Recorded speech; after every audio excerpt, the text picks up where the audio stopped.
दोस्तों नमस्कार। रक्षाबंधन की आप सबको अनेक अनेक शुभकामनाएं। रक्षाबंधन पर्व है बहनों की रक्षा करने का, भाई बहन के बीच संबंधों को मजबूत करने का। लेकिन मुझे लगता है कि रक्षाबंधन पर कुछ और चीज़ों की भी रक्षा करने का प्रण लेना चाहिए। सबसे पहले अपने आत्मसम्मान की रक्षा करने का, दूसरों से किए गए अपने वादों की रक्षा करने का, और सबसे बड़ी बात है कि अपने जो भी आपका विश्वास है, जो आपने लोगों का विश्वास जीता है, उस विश्वास की भी रक्षा करने का प्रण लेना चाहिए। लेकिन दोस्तों, आम जिंदगी में क्या होता है, सबसे पहले आपका विश्वास वही लोग तोड़ते हैं जिन पर आपने सबसे ज़्यादा भरोसा किया होता है। ऐसा ही होता है ना। और अगर बात राजनीति की हो तो ये भरोसा और भी टूट जाता है। अभी लगातार खबरों में आप झारखंड की खबर सुन रहे होंगे, जहां के पूर्व मुख्यमंत्री चंपाई सोरेन वो दिल्ली आए हुए हैं और झारखंड मुक्ति मोर्चा, जो कि उनकी ओरिजिनल पार्टी है, जिसकी वजह से वो मुख्यमंत्री बने थे जब हेमंत सोरेन मुख्यमंत्री को जेल जाना पड़ा था, वो चंपाई सोरेन जिन पर हेमंत सोरेन ने भरोसा किया, जब वो जेल जाने लगे तो उन्हें अपना उत्तराधिकारी बनाया, उन्हें मुख्यमंत्री बनाया, और जब जेल से वापस आए हेमंत सोरेन छूटकर, तो उन्होंने वापस अपनी मुख्यमंत्री की कुर्सी ले ली। लेकिन इस बीच में चंपाई सोरेन नाराज़ हो गए। यानी जिस पर सबसे ज़्यादा भरोसा किया जाता है वही व्यक्ति आपका सबसे बड़ा दुश्मन हो जाता है। और इसका ताज़ा उदाहरण झारखंड से है, जिसकी हम चर्चा कर रहे हैं। अब यही चंपाई सोरेन, जो झारखंड मुक्ति मोर्चा की विरोधी पार्टियां हैं, यानी भारतीय जनता पार्टी है, उसके साथ शामिल होने की बात कर रहे हैं। इशारों इशारों में कह रहे हैं कि उन्हें बहुत गहरा झटका लगा है जब उन्हें मुख्यमंत्री पद से हटाया गया था और उनका अपमान हुआ है, और इस अपमान का बदला लेने के लिए उनके पास कुछ विकल्प खुले हैं, जिसमें एक विकल्प है कि वो किसी और दल में शामिल हो जाएं। जाहिर सी बात है उनका इशारा भारतीय जनता पार्टी की ओर है।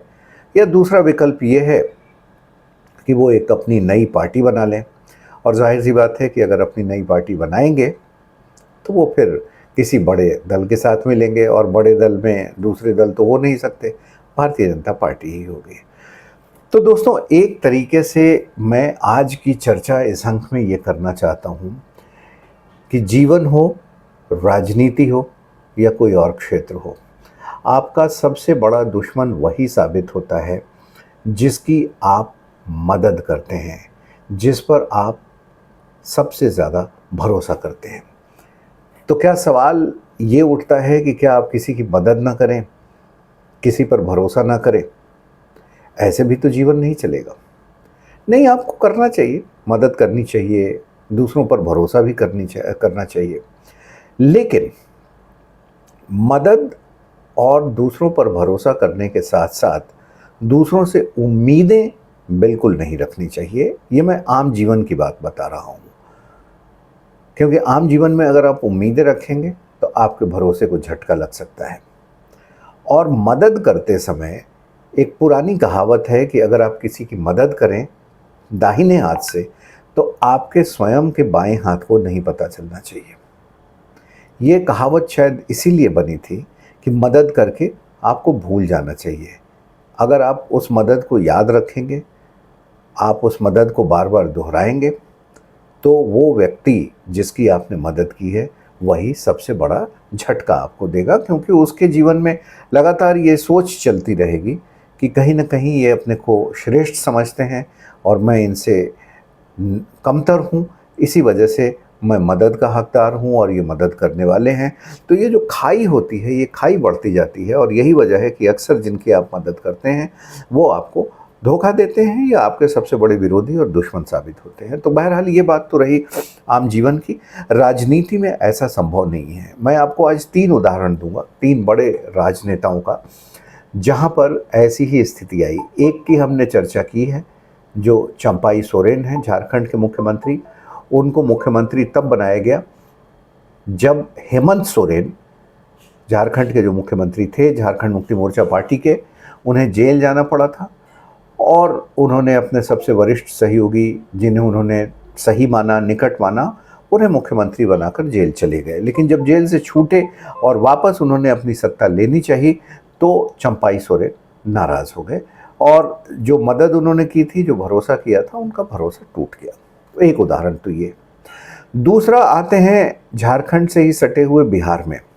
बात साल 2014 की है, जब केंद्र के लिए सरकार बनी थी, पहली बार नरेंद्र मोदी प्रधानमंत्री बने थे और नीतीश कुमार जो उस समय बिहार के मुख्यमंत्री थे, वो इसका विरोध कर रहे थे, प्रधानमंत्री नरेंद्र मोदी के प्रधानमंत्री बनने का, और इसी विरोध में उन्होंने मुख्यमंत्री पद से इस्तीफ़ा दे दिया था।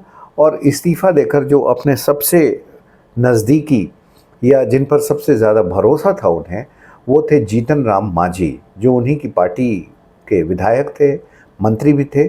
उन पर उन्होंने भरोसा किया और उन्हें मुख्यमंत्री उन्होंने बना दिया। लेकिन नीतीश कुमार, जैसा कि आपको मालूम है, पलटते रहते हैं। आज की कहानी वो नहीं है।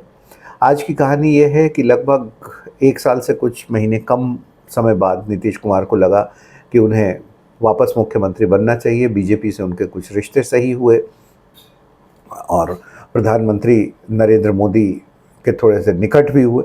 निकट पहले भी थे, बीच में उन्हें पता नहीं क्या हो गया था कि इस्तीफ़ा दिया था, फिर निकट हुए।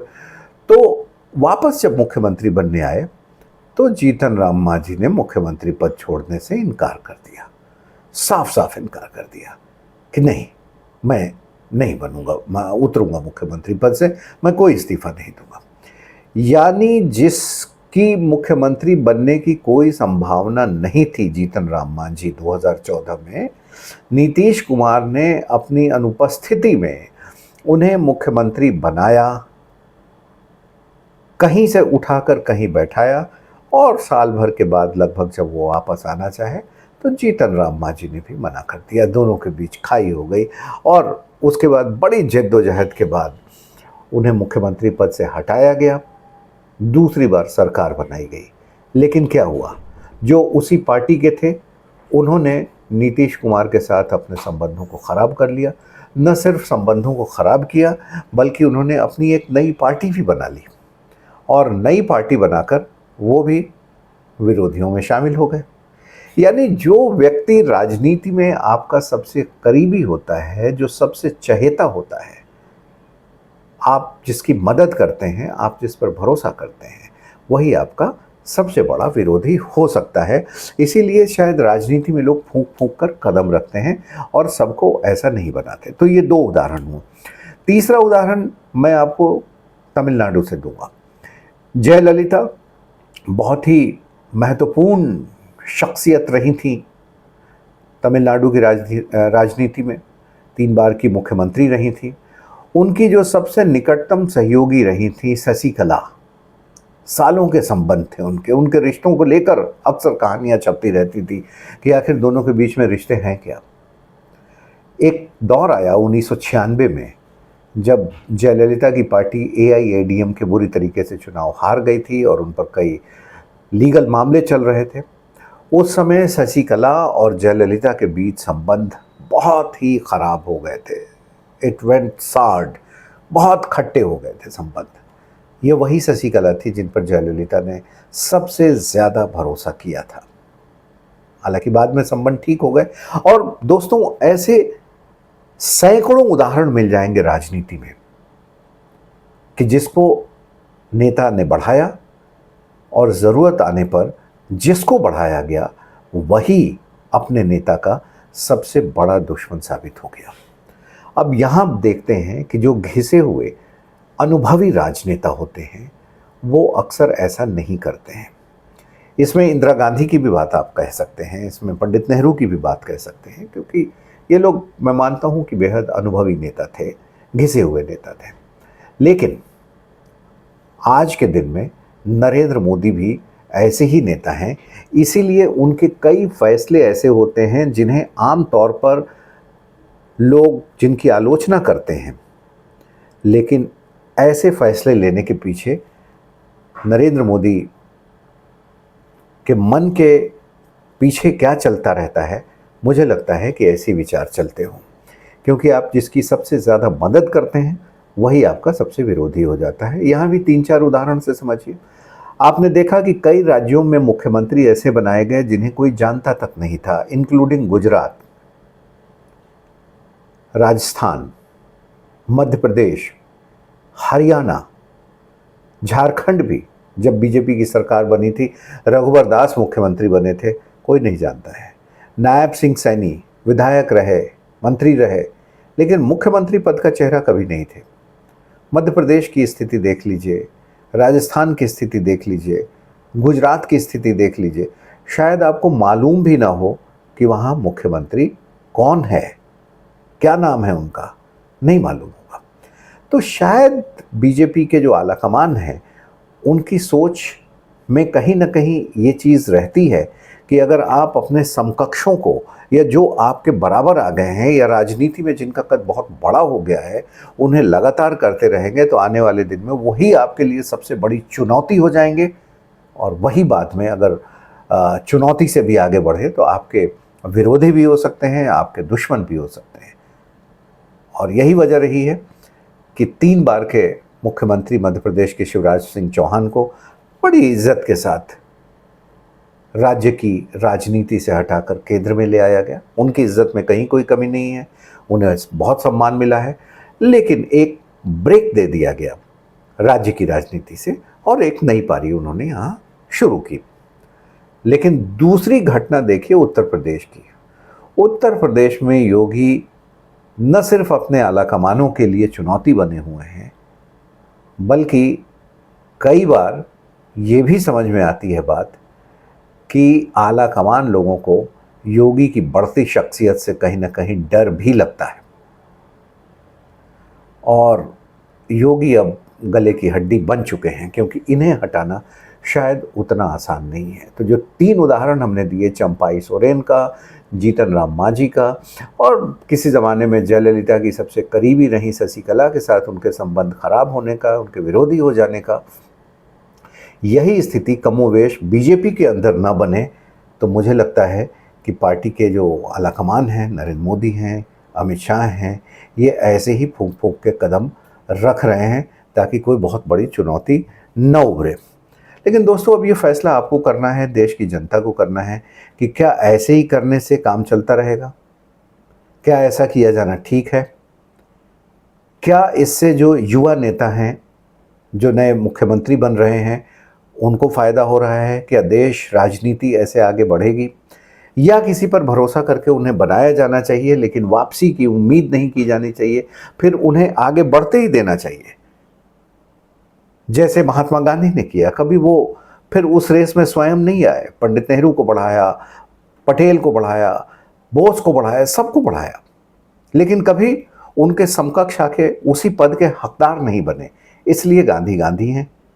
जयप्रकाश नारायण की भी अगर हम बात करें तो उन्होंने भी न जाने कितने लोगों को नेता बनाया, लेकिन कभी खुद उसमें नहीं आए। तो क्या एक मैसेज, एक संदेश ये है कि अगर आप किसी नेता को, किसी अपने जानने वाले को, किसी अपने भरोसेमंद साथी को राजनीति में आगे बढ़ाकर पद दे रहे हैं तो फिर ये अपेक्षा मत करिए कि उसे पद से च्युत करेंगे और फिर स्वयं उस पर बैठेंगे। फिर you play the masters role और उनको आगे बढ़ने दीजिए, क्योंकि ऐसा नहीं करने पर आप अपने लिए एक दुश्मन और खड़ा करेंगे। दोस्तों, इस पर आपके क्या विचार हैं? अपनी टिप्पणी कमेंट्स में ज़रूर बताएं, और आपको अगर पसंद आए तो हमारा चैनल लाइक करें। यही सबसे बड़ी उपलब्धि मेरी होगी। फिलहाल इस अंक में इतना ही। नमस्कार।